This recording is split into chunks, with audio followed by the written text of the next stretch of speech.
সুপ্রিয় বন্ধুগণ, আজকে আমরা শিখব কারেকশন অফ সেন্টেন্স। তাই আসুন ভিডিওটি শেষ পর্যন্ত দেখি এবং পুরো বিষয়টি বুঝে নেই। হ্যাঁ বন্ধুগণ, কারেকশন অফ সেন্টেন্স যেহেতু অনেক বড় একটি চ্যাপ্টার, তাই ইতিমধ্যে এর ওপর 8টি ভিডিও লেকচার দিয়েছি।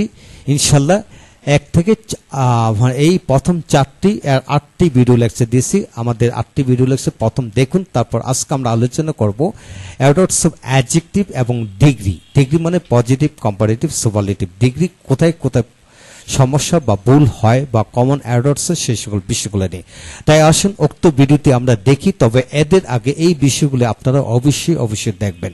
প্রতিটা বিষয় থেকে নতুনত্ব অনেক কিছু পাবেন এবং আপনারা মনে রাখবেন যে বিগত 20 বছরের যত কারেকশন কমন অ্যাডভার্বস যত বাক্য রয়েছে, সকল বাক্য এই চ্যাপ্টারের মধ্যে দিয়ে কিন্তু এই চ্যাপ্টারটি সাজানো হলো। তাহলে আপনারা বিগত 20 বছরে ডিগ্রি অনার্স মাস্টার্সের যতগুলি কারেকশনের বাক্য এসেছে এবং মানে বিসিএসের মধ্যে কারেকশন বাক্য এসেছে, সকল ধরনের এক্সাম্পলগুলো এখানে আছে। তাই আমাদের সাথে থাকুন, ভিডিওগুলো একে একে দেখতে থাকুন। হ্যাঁ বন্ধুগণ, বন্ধুগণ আজকের ভিডিওটি খান মেথড এ complete book of written spoken English grammar এই বইটি সম্পূর্ণ বাংলা অর্থসাগর এবং ভিডিও লেকচার আলোকে তৈরি করেছে। এই বইটির উপর ইতিমধ্যে 400টির অধিক ভিডিও লেকচার ফেসবুক, ইউটিউবে আপলোড দেওয়া আছে। আমাদের ভিডিওগুলো দেখুন, ইনশাল্লাহ প্রতিটি ভিডিও থেকে আপনারা নতুনত্ব অনেক কিছু শিখতে পারবেন এবং ভালো লাগবে। হ্যাঁ বন্ধুগণ, যাদের ভিডিও লেকচার দরকার তারা কমেন্টস করে কমেন্টস বক্সে লিখুন কোন কোন ভিডিও লেকচার দরকার। এছাড়া যারা ভিডিও লেকচার নিতে চান প্যান্ডেবের মাধ্যমে আপনারা নিতে পারবেন। হ্যাঁ বন্ধুগণ, আজকের বিষয় হলো অ্যাডভার্বস অফ অ্যাডজেক্টিভ বা ডিগ্রি। ডিগ্রি বলতে আমরা বুঝি পজিটিভ, কম্পারেটিভ, সুপারলেটিভ ডিগ্রি। হ্যাঁ এখন আসুন 1 number, everybody lacks your childish simplicity. childish simplicity। তো বন্ধুগণ উত্তরটি হবে যে everybody lacks your childlike simplicity। প্রত্যেকে তোমার শিশু সুলভ আচরণ পছন্দ করে। তো বন্ধুগণ লক্ষ্য করেন যে চাইল্ডিশ হলো ছেলেমি, মন্দ অর্থে বসে। চাইল্ডিশ হলো শিশু সুলভ, ভালো অর্থে বসে। প্রত্যেকে যেহেতু পছন্দ করে তাহলে চাইল্ডিশ হবে। যদি ঘৃণা করতো তাহলে পছন্দ করে বেটা চাইল্ডলাইক হবে। আর যদি মন্দ কিছু হতো, ডিসলাইক হতো, যে everybody dislike your childish simplicity. হ্যাঁ বন্ধুগণ, প্রত্যেকে তোমার ছেলেমেয়ে ব্যবহার আচরণ অপছন্দ করে। হ্যাঁ বন্ধুগণ, এখানে হলো মন্দ যদি বোঝায় তাহলে আপনি ডিসলাইক চাইল্ডিশ দেবেন, আর যদি ভালো অর্থে বোঝায় চাইল্ডলাইক বসাবেন। এটাই হলো নিয়ম। এখন আসুন 2 নম্বর নিয়মটি, he has no hardly any মানি।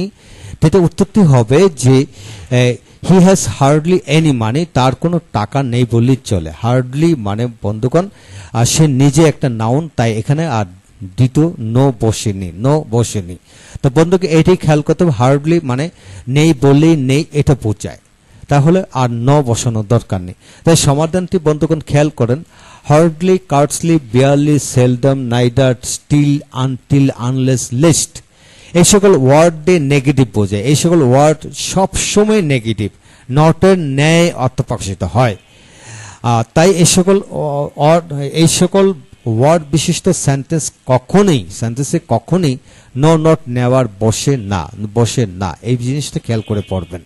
হ্যাঁ বন্ধুগণ 3 নম্বর আসুন, he has a strong headache. এটা হবে স্ট্রং হেডএক, এখানে হবে he has a bad headache.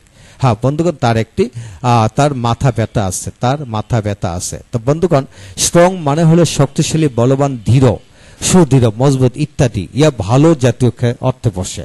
Bad মানে খারাপ, মন্দ, অশুভ, অপ্রীতিকর, বাজে, বিশ্রী ইত্যাদি, এবং ইয়া মন্দ জাতীয় ওয়ার্ডের ক্ষেত্রে বসে। যেহেতু হেড এক মাথা ব্যথা, এটা খারাপ একটা অংশ, সেহেতু ব্যাড বসলো এখানে। এখন আসুন 4 নম্বর, হি হ্যাজ লিটল ফ্রেন্ডস। হ্যাঁ তার কিছু সংখ্যক বন্ধু আছে। বন্ধুগণ কিছু সংখ্যক বলতে এ ফিউ হবে। লিটল পরিমাণ ক্ষেত্রে বসে, এখন লক্ষণীয়। পরিমাণবাচক ওয়ার্ডে পড়বে এ লিটল বসে এবং সংখ্যাবাচক ক্ষেত্রে এ ফিউ বসে। যেহেতু এখানে বন্ধু আছে এ ফিউ হবে, আর যদি পরিমাণ হতে এ লিটল। নিচের এক্সাম্পলটি দেখুন, he has a little number of friends.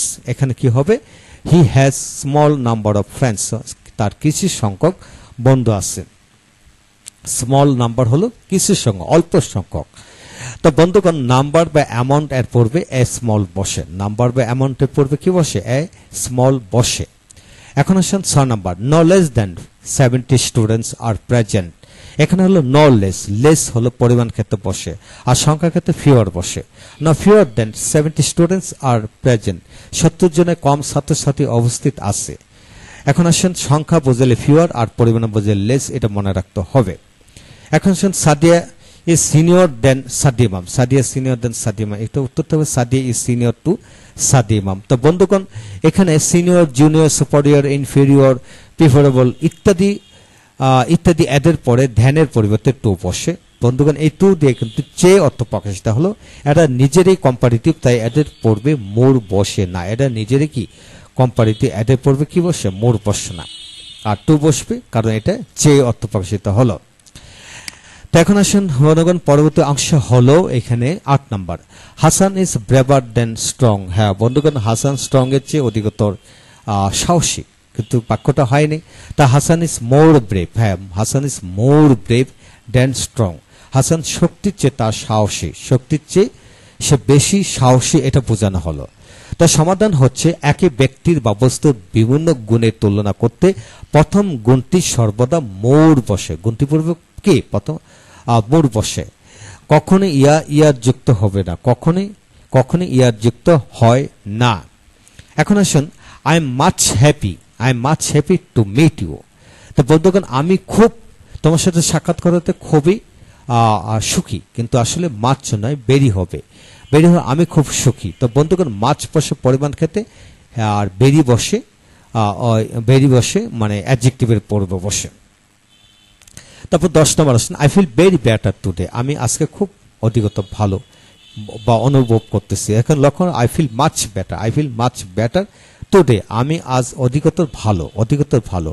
তো বন্ধুগণ লক্ষণীয় হচ্ছে পজিটিভ অ্যাডজেক্টিভের আগে ভেরি বসে, পজিটিভ অ্যাডজেক্টিভের আগে কি ভেরি বসে। এখন বেটার তো একটা কম্পারেটিভ অ্যাডজেক্টিভ, তাই এর আগে কখনো ভেরি বসবে না, খুবই ইম্পর্টেন্ট একটা বিষয়। কিন্তু কম্পারেটিভ অ্যাডজেক্টিভ এর আগে মাচ বসে। হ্যাঁ আই এম মাচ বেটার, এই জিনিসটা একটু খেয়াল করে পড়তে হবে। হ্যাঁ বন্ধুগণ আজকের বিষয় থেকে আমরা শিখে নিলাম যে অ্যাডভার্বস অফ অ্যাডজেক্টিভ দিয়ে অনেকগুলি শব্দ কিন্তু আমরা শিখে নিলাম। হ্যাঁ বন্ধুগণ আমাদের সাথে থাকুন, একে একে সবগুলো শিখে নেন। তখন আসুন 11 নম্বর বিষয়গুলো আমরা আলোচনা করি। লক্ষ্য করুন, Selim is the most tallest boy in the class. তো বন্ধুগণ টলেস্টের আগে কখনো মোস্ট বসে না, কারণ ছোট ছোট অ্যাডজেক্টিভের সাথে ইএসটি যোগ করে সুপারলেটিভ করতে হয়, কিন্তু বড় বড় অ্যাডজেক্টিভের পূর্বে কিন্তু মোস্ট বসে সুপারলেটিভ করতে হয়, সেজন্য দি টলেস্ট হবে, মোস্ট হবে না। এখন he is comparatively better today, সে আজকে তুলনামূলকভাবে ভালো। হ্যাঁ বন্ধুগণ he is comparatively well today, comparatively সে নিজে একটা কম্পারেটিভ ফর্ম, সেজন্য এখানে দুটি কম্পারেটিভ ফর্ম একসাথে বসে না, তাই এখানে ওয়েল হলো। এছাড়া আপনি এইভাবে করতে পারেন, হি ইজ বেটার টুডে, সে আজকে অধিকতর ভালো। তখন 13 নম্বর আসেন, Hasan is the tallest and very intelligent বয়। না, এখানে বন্ধুগণ প্রথমটি সুপারলেটিভ ফর্ম, দ্বিতীয়টি মানে পজিটিভ ফর্ম কখনোই হবে না। আগেও আমরা শিখেছিলাম এন্ড কোথায় বসে, এন্ডের আগে শব্দটি যে রূপ হবে অপর শব্দটি একই রূপ হবে, এটাই হলো মূল নিয়ম। তাই এখানে মোস্ট বসলো। তা এখন আসেন যে 8 নম্বর বাক্য, 14 নম্বর বাক্যটি, হি ইজ ডিভোটেড টু গাম্বলিং, সে জুয়া খেলায় নিবেদিত। তো এখানে বন্ধুগণ মন্দ ক্ষেত্রে অ্যাডিক্টেড হবে, আর ভালো ক্ষেত্রে কিন্তু ডিভোটেড হবে, এই বিষয়টা খেয়াল করতে হবে। তো ভালো কাজে ইচ্ছা অনুরাগ বোঝাতে ডিভোটেড টু বসে, আর মন্দ কাজে আসক্তি বোঝাতে অ্যাডিক্টেড টু বসে। হ্যাঁ বন্ধুগণ আজকের ভিডিও থেকে আমরা শিখে নিলাম চমৎকার অনেক কিছু তথ্য, অর্থাৎ অ্যাডজেক্টিভ জাতীয় বিগত 20 বছরে অ্যাডজেক্টিভ জাতীয় যত ধরনের correction of sentence degree honours এর প্রশ্নের মধ্যে এসেছে, সকল সমাধান এখানে দেওয়া হলো। এগুলো থেকেই কিন্তু ইনশাল্লাহ আসবে, আপনারা বিশ্বাস রাখুন, এইগুলি রপ্ত করে ফেলুন। আপনারা সমস্ত জীবনের জন্য এইগুলি বারবারই সমস্যা পরীক্ষায় আসে, আর এই ধরনের বিষয়গুলি সাধারণ সমস্যা কমন অ্যাড্রেসের মধ্যে পাওয়া যায়। তো আজকের ভিডিও থেকে আমরা এতটুকু শিখলাম। তো পরবর্তী ভিডিওতে আমরা আলোচনা করব বন্ধুগণ, ভার্ব জাতীয় অনেক সমস্যা রয়েছে, উক্ত সমস্যাগুলি উক্ত ভিডিওটি দেখুন ইনশাল্লাহ আমাদের সাথে থাকুন, পরবর্তী ভিডিওগুলো এক একে দেখুন। আবারও আমরা জানিয়ে রাখি, যাদের ভিডিও লেকচার দরকার তারা কমেন্টসে লিখে দেন কোন ভিডিওগুলো লাগবে। এছাড়া যারা প্যান ড্রাইভের মাধ্যমে ভিডিও লেকচার নিতে চান তাহলে আমাদের সাথে যোগাযোগ করুন। ভালো থাকুন, থ্যাংক ইউ ভেরি মাচ।